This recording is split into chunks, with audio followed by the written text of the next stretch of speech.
विश्वास, संवाद, शब्दों का चयन वो तमाम उस कोटि का है जैसे ऐसा प्रतीत होता है कि 5वीं क्लास तो छोड़ दीजिए, ग्रेजुएट्स भी उनकी बराबरी नहीं कर सकते हैं। स्पष्ट है उनकी ग्रूमिंग की गई है या उन्होंने अपने को ट्रेन किया है। ये सवाल हमने भी सीमा से पूछा, इतनी अच्छी हिंदी कैसे सीखी? मैं मन से हिंदुस्तानी बन चुकी हूँ। मैंने शब्दों की खुद चेंजिंग करी क्योंकि मेरे पति ने मेरे साथ 3 साल बात हमारी होती रही है, तो मुझे शौक था ये इस भाषा को सीखने का। तो मैं पाकिस्तान में भी आमतौर पर ऐसे ही बोला करती थी। और रही बात लिबास की, तो मैं इनकी पत्नी हूँ, तो मुझे ऐसा करना पड़ा और मैं हिंदू धर्म से हूँ अब, तो ये मेरे लिए शान है मेरी, तो मैं नहीं छोड़ सकती हूँ। इधर भारत में एक्सपर्ट सीमा की किसी भी दलील को क्लीन चिट देने को तैयार नहीं, क्योंकि इससे पहले भी आईएसआई अपने एजेंटों को भारत भेजकर जासूसी करवाता रहा है। पाकिस्तान अपने जासूस आईएसआई से ट्रेन करा करके नेपाल के जरिए, बांग्लादेश के जरिए या सीधे घुसपैठ के जरिए भेजकर या तो भिखारी के रूप में या फकीर के रूप में, साधु के रूप में या व्यापारी के रूप में या मेवे आदि खरीदने वाले या कपड़ा विक्रेता के रूप में, कालीन विक्रेता के रूप में, इस तरीके से वो संगठित रहते हैं, स्लीपर सेल का गठन करते हैं। वहीं दुनिया में चर्चा हो रही है एक सीमा को अगर हिंदुस्तान में रहने दिया गया तो पाकिस्तान से भारत आने वाली लड़कियों की बाढ़ आ सकती है। मैं आपको बताऊं एक चीज और जो बड़ी इंपॉर्टेंट बात है, इस चीज को थोड़ा सा सीरियस लीजिए दोस्तों।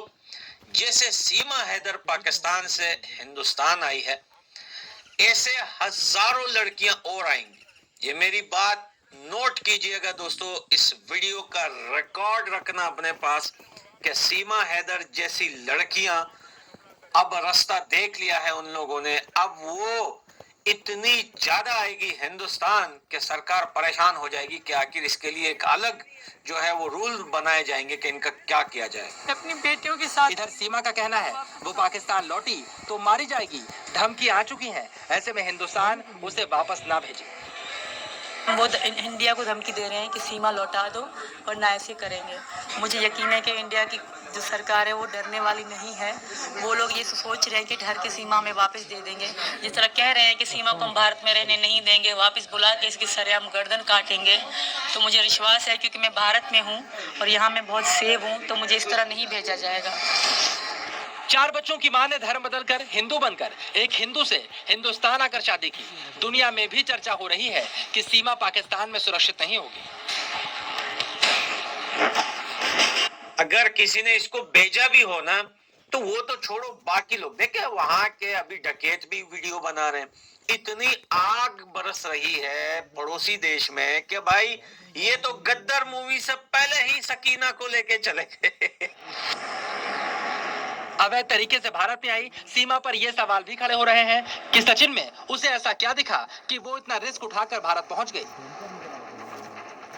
प्रेम में अगर उन्होंने सचिन के साथ रहने की कस्में खाई हैं, तो आप देख लें, एक तरफ सचिन, दूसरी तरफ सीमा जी, दोनों में क्या चीज कॉमन है। मुझे कोई चीज ऐसी कॉमन दिखाई नहीं पड़ी कि सीमा जी अपने 4 बच्चों को लेकर के यहाँ आई। सीमा का दावा है कि अपने पिता के बाद उसे सिर्फ सचिन से प्यार मिला है, इसलिए वो सब कुछ छोड़कर सचिन के पास आ गई है।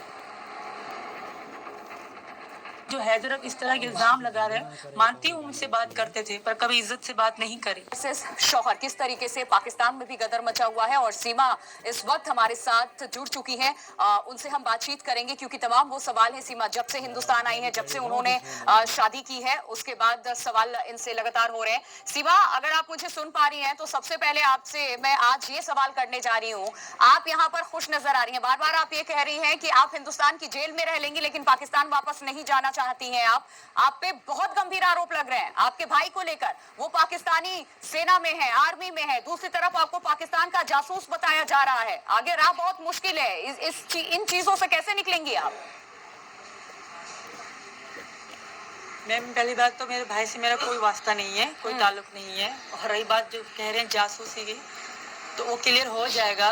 मुझे भरोसा है यहाँ की सरकार पे, वो सच सामने ला के दिखाएंगे। मेरा मकसद मेरा प्यार था, इसके अलावा कुछ भी नहीं था। अगर मैं जासूस होती तो मैं पहले चली आती, जब मैं अकेली आई थी। अपनी छोटी बेटियों को ना ले आती, अपने बेटे को ना ले आती। दूसरी बात, अगर मैं जासूस होती तो मैं खुद चल के वकील के पास ना जाती, क्योंकि मेरे बच्चों को स्कूल में दाखिला चाहिए था। हमारे पास कुछ भी नहीं थे, तो हम उनसे हेल्प लेने गए कि कोई तरीका बताएं कि हम किस तरह कागज वगज बनवा सकते हैं, किस तरह हम यहाँ ठीक legal रह है, सकते आपने हैं। सीधे तौर पे तो कहा उसके कि लिए अगर आप पुलिस को inform करें। जासूस होती तो आप खुद वकील के पास नहीं जाती, लेकिन जो तरीका आपने हिंदुस्तान आने का अपनाया वो भी जायज नहीं था। आपका भाई पाकिस्तानी सेना में है, आप कह रही हैं कि गलत उससे है। आपका कोई ताल्लुक नहीं, लेकिन उसके बारे में अगर कुछ और जानकारी आप दे पाए, क्योंकि हर सवाल उठ रहे हैं, अब किस पोस्ट पे है वो, कितने वक्त से है वो। मैम वो 2022 में ही गए थे, उन्हें ज़्यादा समय नहीं हुआ, वो ना ऑफिसर भी नहीं है, अभी वो कंफर्म भी नहीं है, तो मैं नहीं कर सकती इस तरह मैम। और बाकी जो एजेंसी के ऊपर मेरे फ़ोन, मेरे कपड़े तक उनके पास पड़े हैं, वो सब सच सामने